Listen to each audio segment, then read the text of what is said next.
कीर्तिना श्रीवेङ्कटनिवासाय श्रीनिवासाय मङ्गलम् लक्ष्मी सविभ्रमालोकसुभ्रूविभ्रमचक्षुषे चक्षुषे सर्वलोकानां वेङ्कटेशाय मङ्गलम् श्रीवेङ्कटाद्रिशृङ्गाग्रमङ्गलाभरणाङ्गये मङ्गलानां निवासाय श्रीनिवासाय मङ्गलम् सर्वावयव सौन्दर्य सम्पदा सर्वचेतसां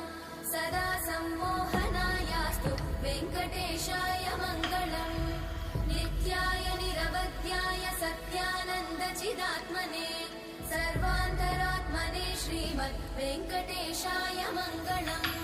स्वतः सर्वविदे सर्वशक्तये सर्वशेषिने सुलभाय सुशीलाय वेङ्कटेशाय मङ्गलम्